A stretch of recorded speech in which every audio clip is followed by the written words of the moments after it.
My name is Nadine Maenza, and I'm the president of Patriot Voices. We are pleased to be part of the Western Conservative Summit this year and are so glad that you're able to join us today. Patriot Voices was started by Rick and Karen Santorum to focus on conservative policies that support working families. Today, we will be having a conversation with Senator Rick Santorum along with Adrienne Schweer, a fellow at the Bipartisan Policy Center and the director of their Paid Family Leave Task Force. Instead of a new baby creating a financial crisis, what if new parents could be supported to stay home and bond with their baby and family? Currently, 25% of mothers go back to work within 10 to 14 days of having a baby, and fathers even sooner. What if we could give families the best shot at starting off strong? What could that mean for our own communities, for our country? I'd like to invite you to visit the website paidleaveforfamilies.com that is hosted by Patriot Voices, along with Students for Life, Independent Women's Forum, Priests for Life, American Principles Project, and 60 Plus. We have just launched what's called our Legislative Paid Leave Toolkit that includes a fact sheet, summary of conservative paid leave legislation that's currently in Congress, effective messaging on paid leave, quotes from leaders, and more information. We hope that after this session, you'll go to paidleaveforfamilies.com and take a look at this toolkit. It will really provide all the statistics and a lot of the information we're going to share today. So Senator Santorum and Adrienne, welcome. I'm so glad that we could have this conversation today. Well, thank you, Nadine and Adrienne, for joining. You guys are in for a treat. These are two powerhouse. Amy Barrett has nothing over these two. These are really terrific warriors, not just on paid family leave, but Nadine, for example, is on the Religious Liberties Commission, appointee by President Trump, and I think by the time you're hearing this, she will actually be in Syria and spending time there. So that's one of the reasons we had to pre-record this, is she's off on a religious liberty trip to help save Christianity, frankly, in northeast Syria and in Iraq. So she's just doing a tremendous work for our country. And Adrienne has been working up on the Hill and on conservative causes for a long time. And she has just sort of jumped into to this project and has really been an incredible partner to work with at the Bipartisan Policy Center to try to bring a consensus together on an issue that I think everybody agrees we need to do something to help families and to support moms and dads upon the birth of a child.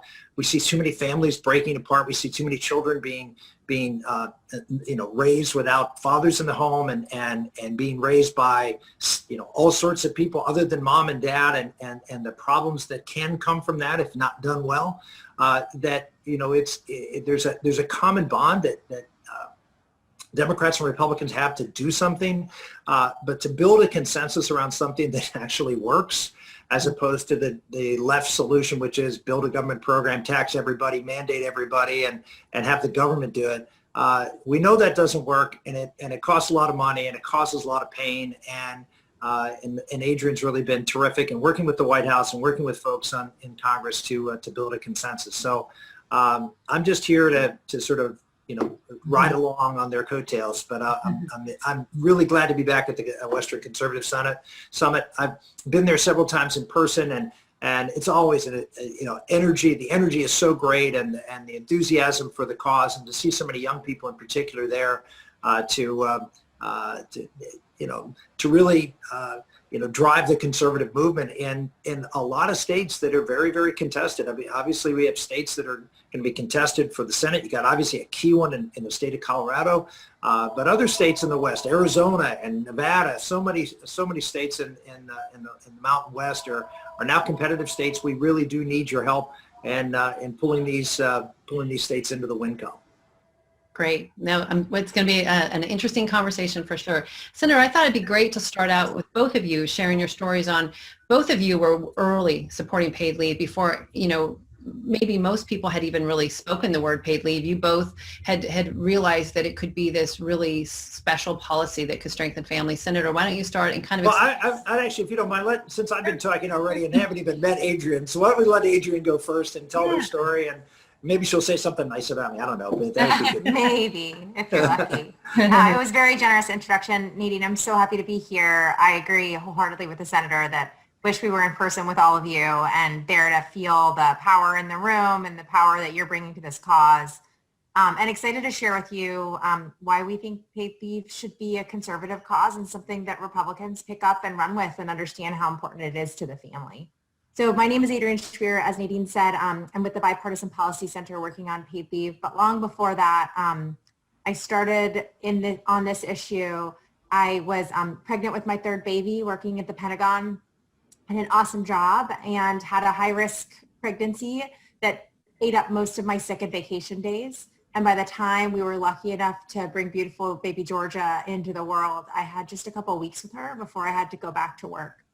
And a couple of weeks is not enough. And the more I learned about the issue, the more I realized that most working parents in America are struggling after they give birth to a child because we don't have a paid leave program. In fact, there's new data out just last week that only 20% of Americans have a defined paid family leave benefit. That leaves 80% of people without a paid family leave benefit, which is scary. And as Nadine mentioned, forces 1 in 4 new moms to go back to work within 10 to 14 days of giving birth. And with my experience with baby Georgia, I wasn't ready. I had a really tough pregnancy, and I had just been wishing for all of those weeks that this beautiful girl would make it in the world and be healthy and vibrant. And I wanted to hold her for as long as possible. And I wanted to nurse her, and we weren't sleeping, and all of the things that come with a beautiful new baby were really challenging. And to send people back to work, most of whom of those 80% are people that are on their feet. You know, they're serving coffee and they're doing nails and they're serving food. They're not sitting behind a computer, as lucky as I was. And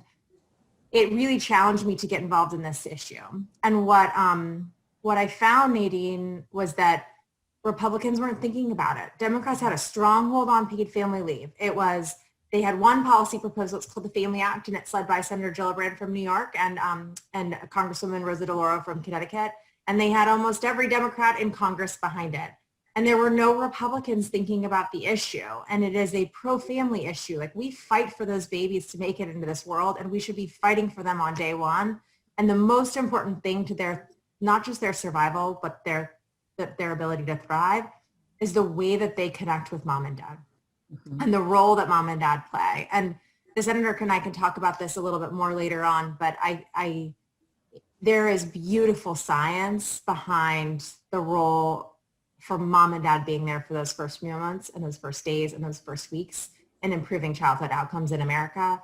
And we are a unique country. I don't want to compare us to the rest of the world, but it is shocking that we are one of the only developed countries in the globe that doesn't have paid parental leave.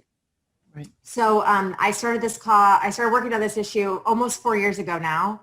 And there are quite a few Republican proposals out there from some stalwarts like Mike Lee and Marco Rubio and some true conservatives, and they are very exciting.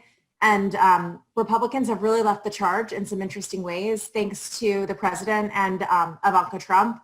We now have a paid family leave, a paid parental leave benefit for all federal workers, so that woman in my old job at the Pentagon now has 12 weeks of paid parental leave. And that's a baby step, but it's a pretty big deal. And it lets the largest employer in America, which is the federal government, set by example. And they shouldn't have to set by example, because the private sector can do this. They are doing it, but it's moving really slow and not meeting the needs of American families. So that's why we're here today, to think about creative solutions, creative conservative solutions to bringing paid leave to working families. And didn't that just start October 1st for federal government? Is that correct? Yeah, started last week. Huge. But like you said, they shouldn't be leading the charge. This should be more widely accepted around society. And Senator, how about you? What brought you involved with paid leave? Several things. Number one, the data. Adrienne was just talking about how, we're going to share a lot of information, and she'll probably do most of the sharing because she's much more facile with that data than I am. But the data is pretty compelling and it has been, not just this recent study that just came out, but for a long time, about the impact of children being in their first few weeks and months of life, and the impact of not bonding with a mother or father or mother and father that will have on the long term. Let me just underscore that, long-term consequences to that child and their life with respect to almost every factor, everything from their ability to get and to hold a job, to do well in school, to have addiction, abuse, violence, you just name it. I mean, that bonding and feeling loved and secured and stable emotionally at those early ages create an imprint that's sometimes very hard for people to overcome. And so having, understanding that, and back to the issue that Adrienne said, to fight as hard as I've done in my life, and many of you out there have done in your life to make sure that babies make it into the world, and fighting for the right to life, and doing everything we can to reduce abortions and eliminate abortions.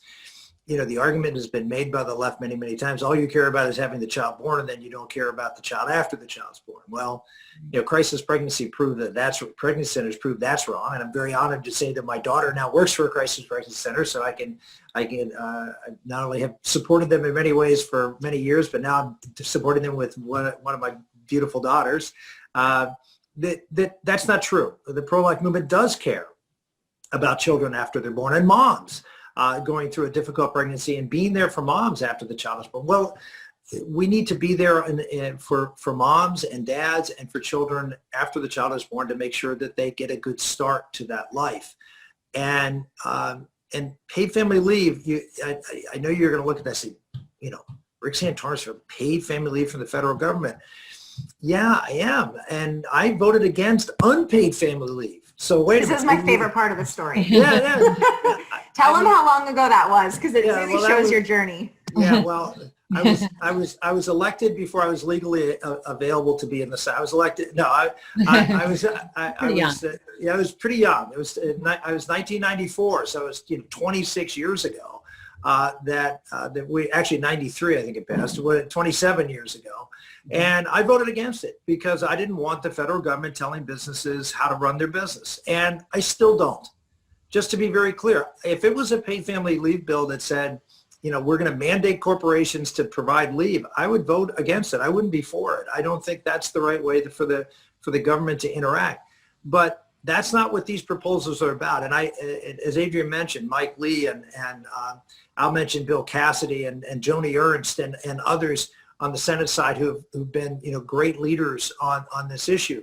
Marco Rubio, they've come up with ideas that that use conservative principles to accomplish this. And if there's one thing I've learned about issues that the public cares about deeply and is an unmet need that the private sector is simply not addressing. Like I said, they're forced to provide unpaid leave. And there's all sorts of incentives out there, tax incentives for companies to provide paid leave. They don't.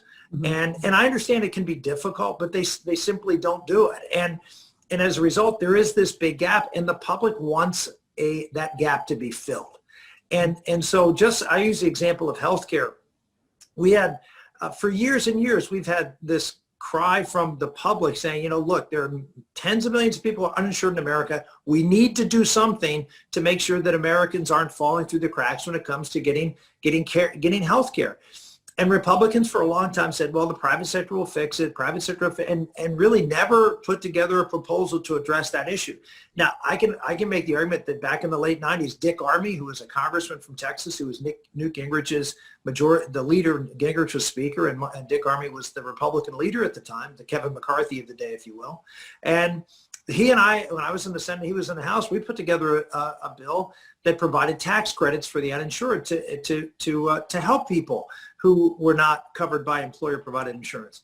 And almost every conservative group opposed us because they thought, no, we shouldn't spend any dollars. Well, my feeling was you either address this issue in a way that gives people maximum freedom, maximum choice with limited government support, or you're going to get, well, let's say Obamacare. and that's pretty much what Adrienne described. The Family Act is the equivalent of Obamacare, or worse, actually, in some respects, than in solving this problem. We don't need to do that. But if we simply say, it's not my problem, or let someone else take care of it, we're going to get Obamacare for family and medical leave. What this is, it's a focused program that says we're going to take existing government benefits. And that's the most important thing. No new taxes, no new program, no new spending. Mm-hmm. We take existing government programs and fashion them in a way to give people flexibility with money they're already getting, tax credits they're already receiving because they have children, and we let them take them at the time of the birth of the child in order to provide some resources so mom and or dad can take time off from work to bond with that child and put that child on the road to success. Right. Yes, and it's been interesting to watch the growth of support of paid leave. I mean, a couple of years ago, we would talk about it with people. I remember, with the Clapham group and working, Adrienne, with you as well, we'd bring folks into the White House because, as we all know, Ivanka Trump has been a huge proponent of paid leave. We bring conservative leaders in to talk about paid leave, and oftentimes it was the very first time people had ever even had a conversation. It was such a new issue, but what we found was people grabbed quickly. The pro-life leaders, first of all, were all in right away. And what we found is other folks sometimes had to think about it, had to work through the research. I say they had to do an intellectual journey to kind of look at government differently. And as they went through all the different reasons paid leave fit the conservative community, what I found is it's pretty much everyone came along, and people that at first were like, I'm really not sure, or sometimes were even no, ended up being yes. And some of them are huge proponents, writing op-eds and really speaking in favor of it. So it's been really interesting to see how this has grown so much in the conservative movement, because it does fit our community so well. And I know recent poll results have pretty consistently shown that 71% of Americans support paid leave, 66% of men, 75% of women. And actually, even in terms of being a candidate for public office, 43% of Americans say they'd be more likely to vote for somebody if they support paid leave, and only 12% less likely. And even for the most conservative districts, 29% of people are more likely to vote for someone if they support paid leave, and only 19% less likely. So it's no longer this fringe issue that people, either candidates or members of Congress, should be afraid of. It's actually become pretty popular, as Senator, as you mentioned, people all of a sudden are realizing, this is an issue that really could do so much good for our society. Families are struggling. I mean, I think another thing that's important to remember is, it really does seem that, the economy is changed. I mean, my father raised a family on a mill's salary, and those family wage jobs are harder to come by. So when you're a young person, when you get married and start working, normally your pay is at the lowest it's going to be for most of your life. And that's the hardest time to have a child. So what we're seeing is people pushing off having children. And so, but Adrienne, I thought it might make sense to share a little bit about the plans in Congress so people could understand how, when we're talking about conservative plans, what they look like, because they really are outside the box. It's been exciting to see people try to look at government differently and think about how we can support families using what's there rather than coming up with new programs. I want to jump on one thing you just said that I don't think most people know. In America, when women are surveyed, they want to have 2.3 children, and they are having 1.7, because the number one reason that people aren't having children is the cost of childcare and the fear of not having paid leave. I mean, that should shock everyone. People are making the most important life choice based on financial dynamics, and those financial dynamics are scary enough that they are having less children than they want, which is, it's not okay. I mean, one, we cannot continue with this declining birth rate, and Senator, I know you have a lot to say on that issue, but we really cannot. It should be a driving reason for conservatives to be thinking about solutions like this to help working families. But number two, I think it's detrimental societally for us to even just sit back for 1 second and recognize that that is a driving reason for people. And we have to meet them where they are, because the family is everything. And on this call, you're talking to some people with quite a few kids. We have 4 of our own, and it's a beautiful thing. And you want people to be able to make those choices and want to make those choices. And the birth rate is a big deal, and we should all be paying attention to it. And 2.3 sounds really silly, but 1.7 should sound really scary. Right. Good. Senator, what are your thoughts on there? You should jump in. No, I agree. You have a society, when you have a society that's not replacing themselves, and 2.3 is replacement rate. When you have a society that's not replacing yourself, I mean, that's a sign that the society is in decline and doesn't have hope. And that's not a good thing. I mean, that the idea that people are not as hopeful about the future or worried because of financial things to have children, and that the government is sort of, and society is sort of standing back and not saying or doing anything about it, to me is you have some in our movement, the Wall Street Journal always comes to mind. Well, okay, birth rates are no big deal. We'll just bring a lot more people into the country through immigration, and of course that has consequences too. I mean, obviously we're all for immigration, but you know, if the elements within your society are dying, then you know bringing more people in doesn't, in all likelihood, doesn't preserve the values and virtues that made our country great. And candidly, we're starting to see that with the transformation that we're seeing in our politics today.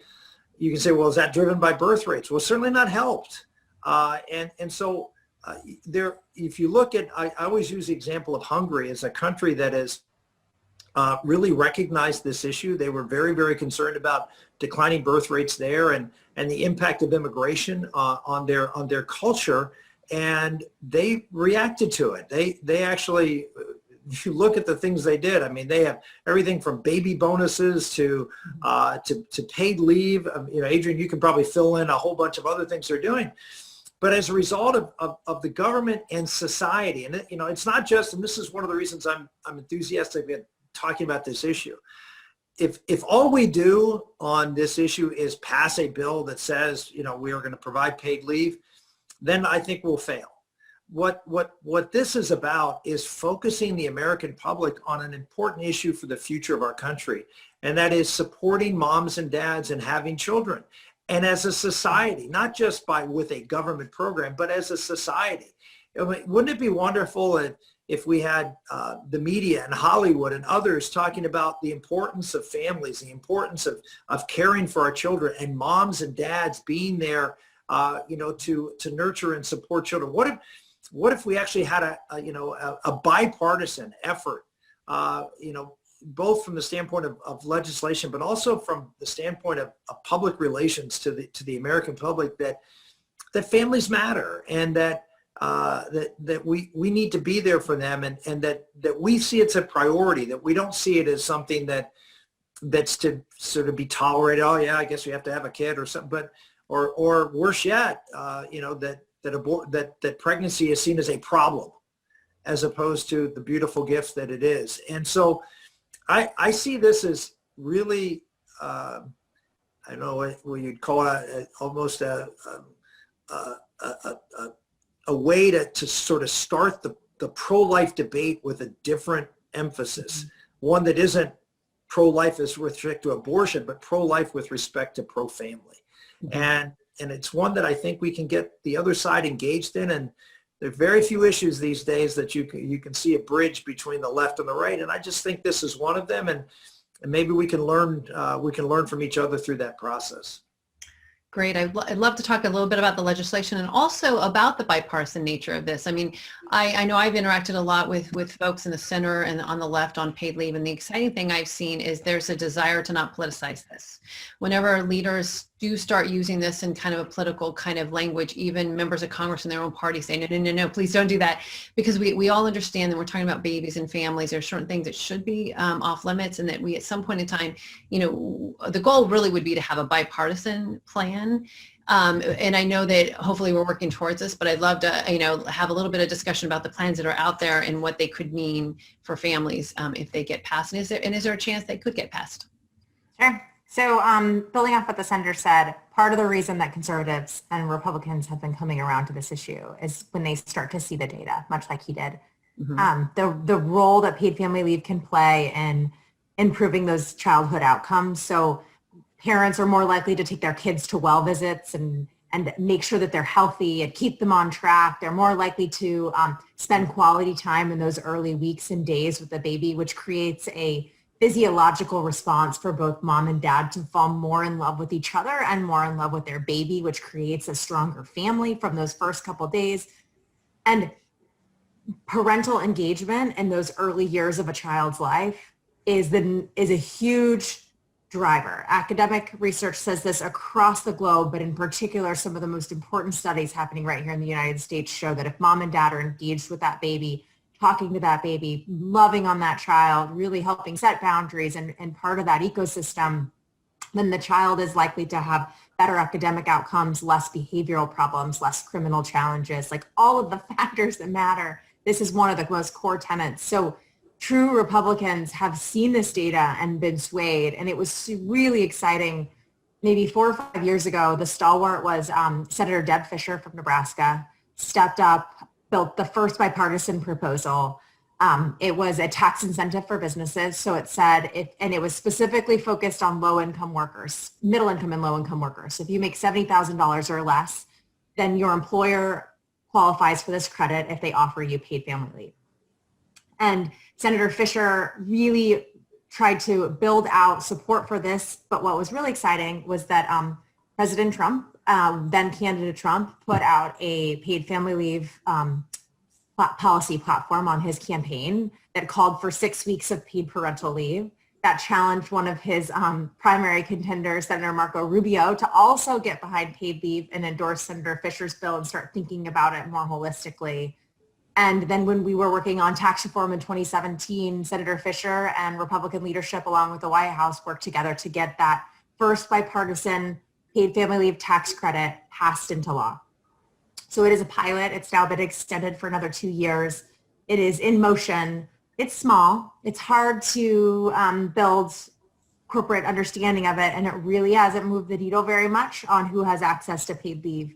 But it's a big deal. It showed bipartisanship, it showed creativity, and it really inspired a lot of members to get interested in the issue.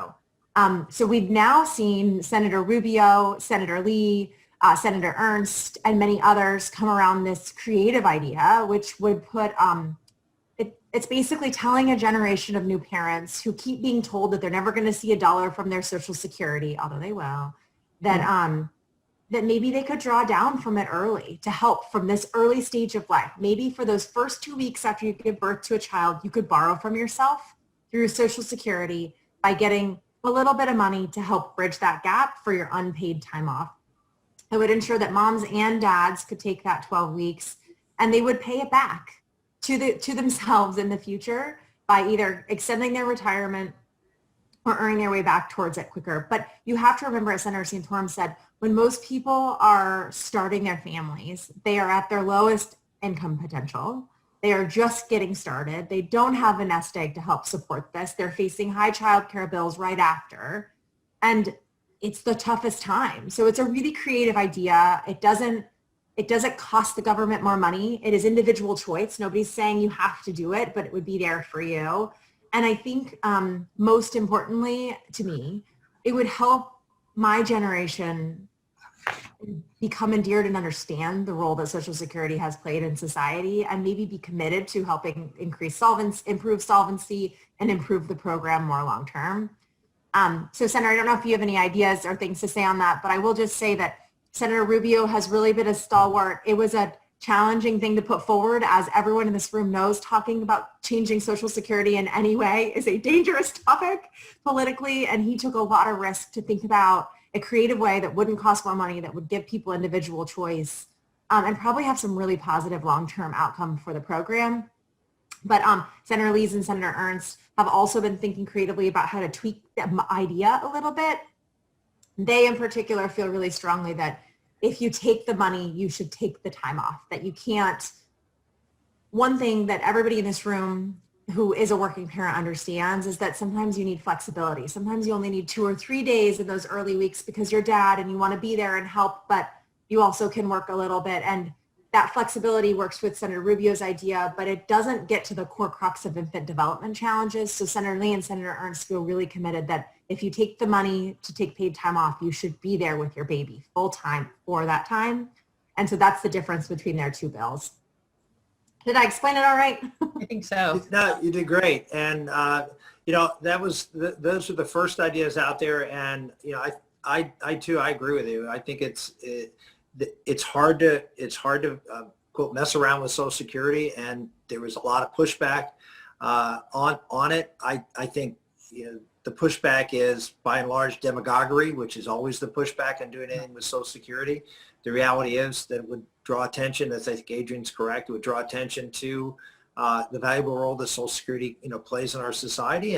And it's there to, yes, to provide for people in their old age. But remember, we have a Social Security disability platform that's there to provide for people who are disabled, using it for this purpose as long as and it's paid back. So it's not like you're taking money out, you're replenishing it either by taking a reduced benefit or paying slightly higher taxes, after you go back to work. Either way, the reality is the system is being solvent and it's serving a useful purpose for the next generation. So most of Social Security is for this generation, or actually the previous generation. Now we're looking at making Social Security a little bit broader based.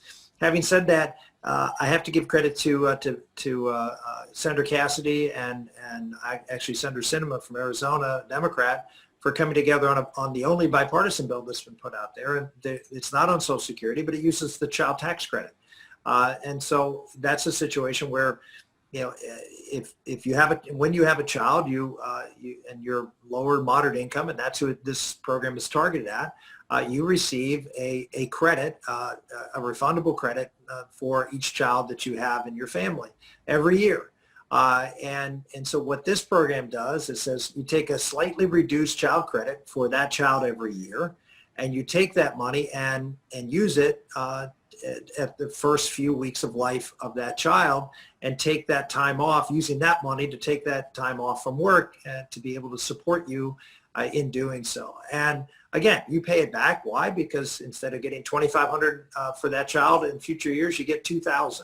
So you get a little less over time, but you get that, you have the option. You don't have to do it. That's the other great thing. It makes it a conservative proposal, is both the Social Security idea, Senator Rubio, Senator Ernst, and Senator Cassidy's on the child tax credit.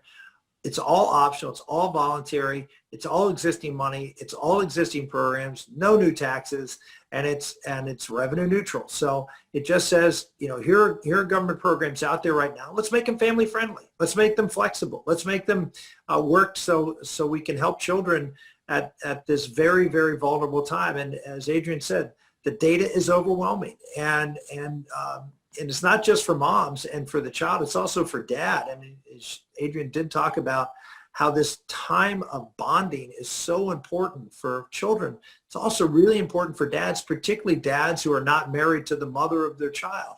And Adrienne has 4 children, and Karen and I, we're raising 7. And, certainly I loved all my children from the moment I knew they were conceived, but there's a different bond between a mom carrying a child and a dad who's sort of, observing, as opposed to really connecting. I mean, it's just harder for the vast majority of men to connect with a child until they see the child and hold the child and physically connect. And so having that physical connection time and having the time to be able to truly bond with that child, again, the data is pretty overwhelming that both the chemical interaction in that man's brain and how that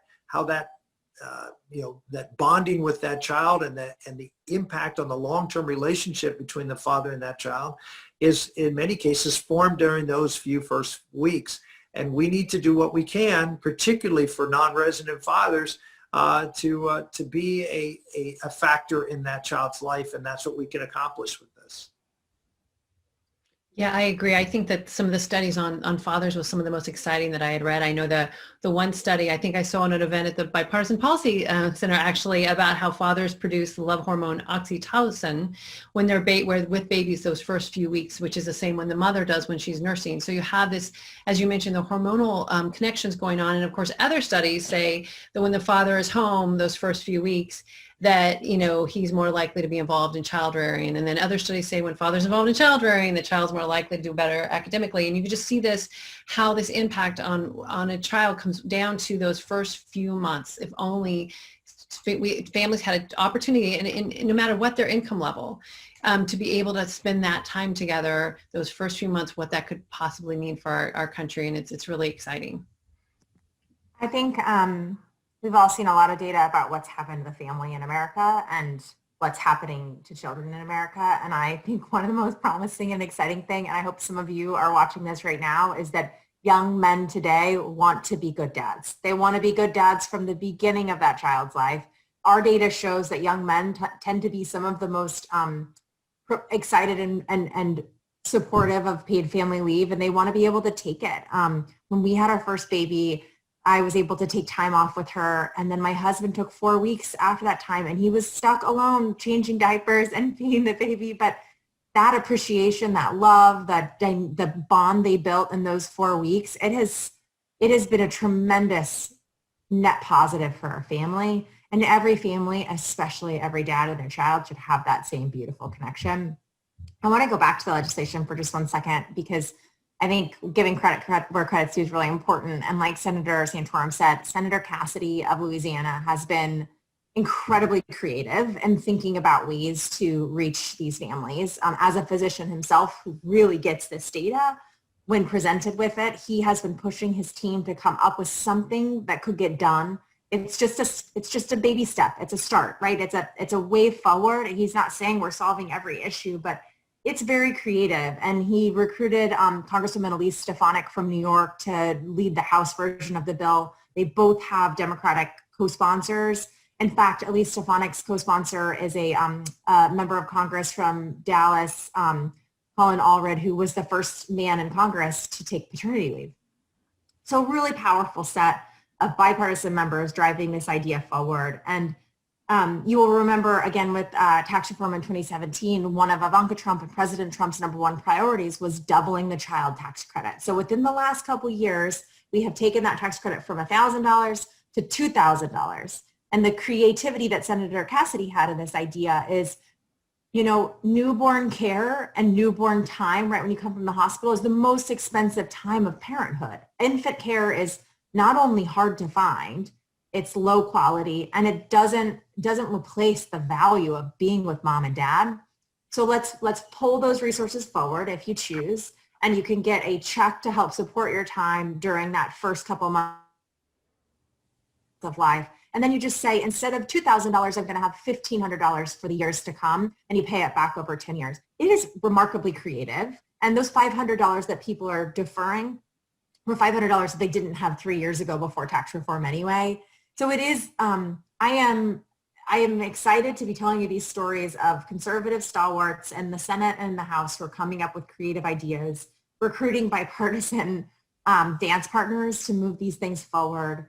But part of our biggest challenge is that Republicans more broadly don't see paid leave as an issue that's in the suite of issues that support the working family.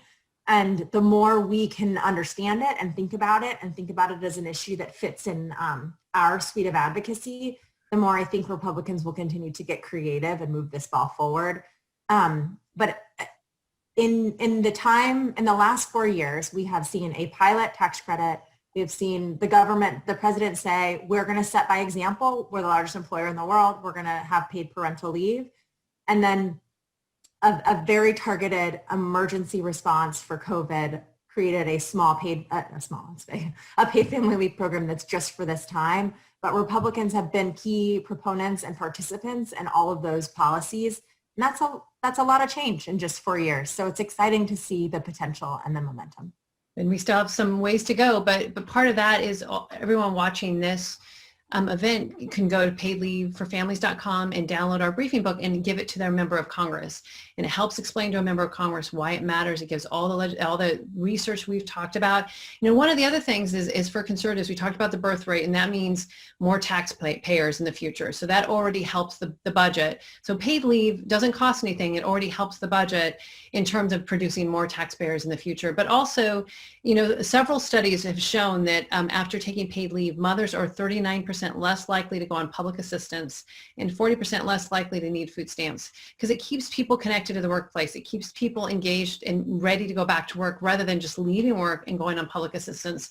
And of course, we know babies have better outcomes. Mothers have better outcomes when they're not a part of public assistance. So again, another reason that conservatives can look at this and say, wow, this actually helps on every metric. It helps with families, it helps with taxes, it helps with community, it helps with the healthcare, it helps the budget, helps less abortions. You know, you can go through it and look and see how paid leave can have an impact in so many different ways. And I feel like that really that broad conversation is the one which is why it's so great we're able to talk today. Is needed in our community so people can understand that this has an impact that's so deep and so wide that that it really is something that's worth the effort, which is why I think all three of us have put so much effort into this. But we only have a few more minutes left, so I'd love for you both, anything you feel like we left out in our discussion that you want to share about and encouraging those that are watching to learn more and to kind of do that journey themselves to understand why we feel so passionate about this. I think all three of us independently became passionate about it before we even started really working together as a team on this because of all these different facts that we kept stumbling upon and seeing, wow, this could really make a difference in American families and in our communities. Well, let me just say a couple of things. First off, to sort of maybe put a point on a comment I made earlier, something's going to happen on unpaid leave. I mean, it's going to happen.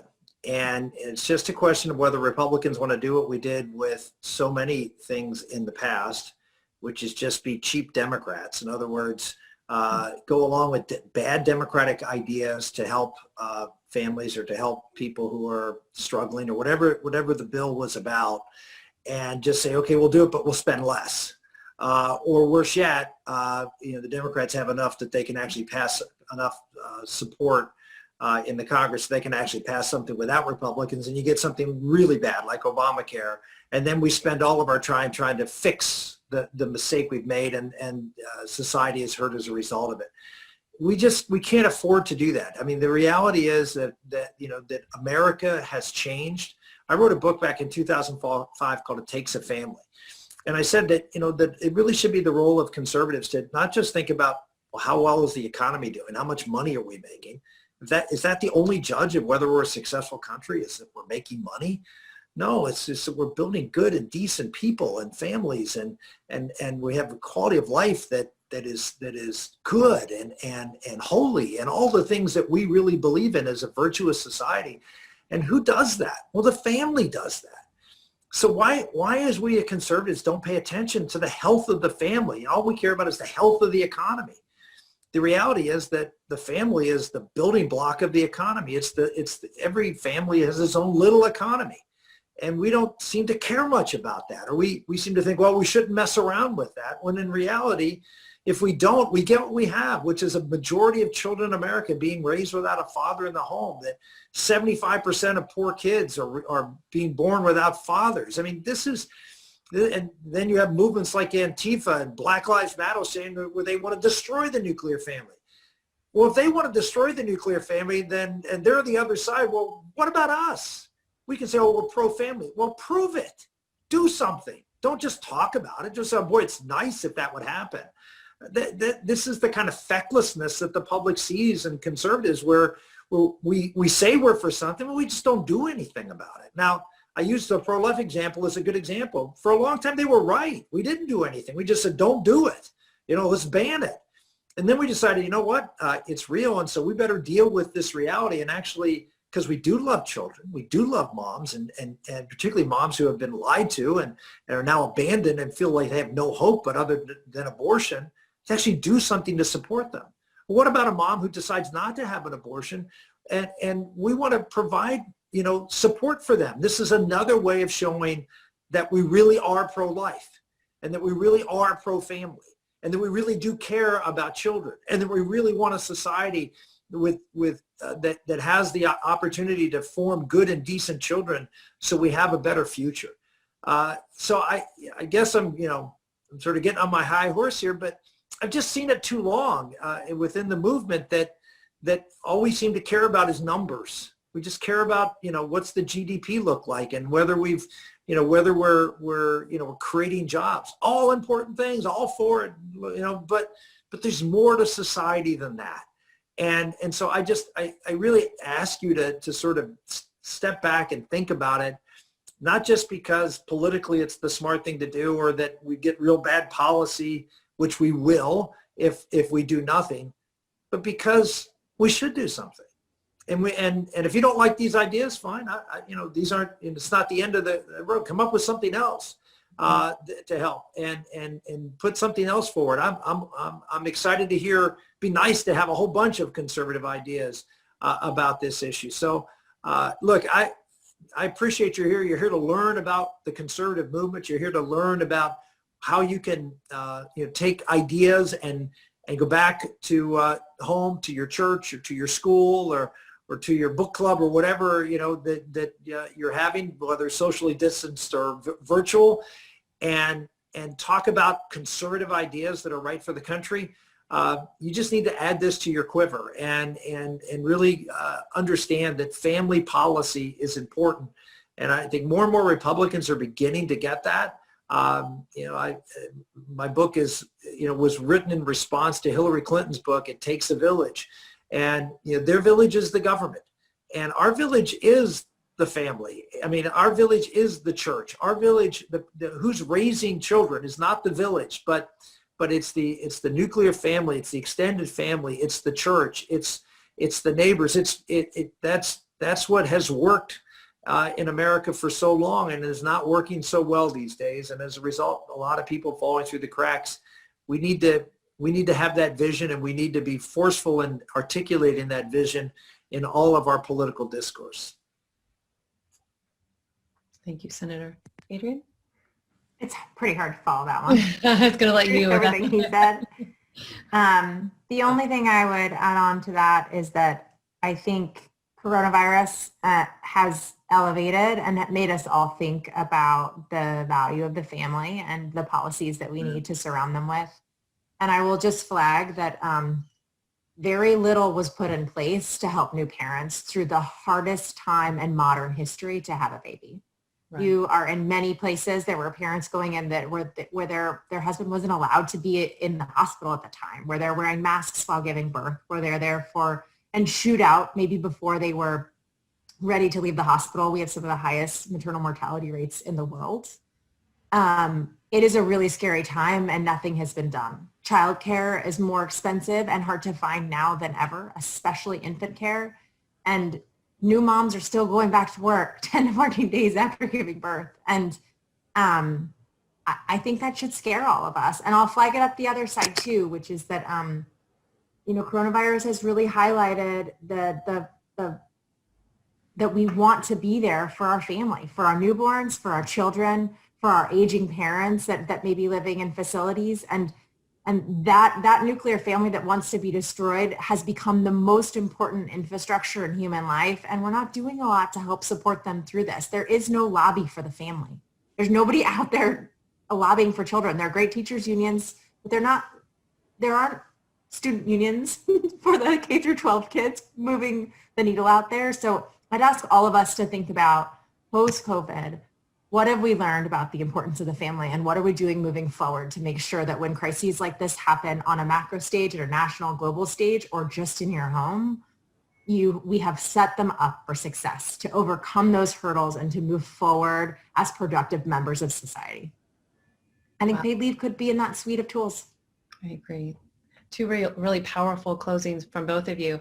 I want to say Patriot Voices is trying to be that advocacy tool for families, and we've always, thanks to the Senator and Karen, really wanted to focus on that policies that impact families. So if you want to learn more about paid family leave and what we've been talking about today, and even some of the COVID legislation that we've been trying to push to help families, you can go to either patriotvoices.com or paid family leave. paidleaveforfamilies.com, which is also you can get to from Patriot Voices. But thank you all for joining us today. Thank you, Adrienne and Senator, for again, continuing to educate folks and being willing to put your own time into moving the needle on this issue, because we know at the end of the day, it's going to make a big impact for a lot of families, for a lot of moms and dads and a lot of babies. So thanks again to everyone for joining. Thanks for having us. Thank you.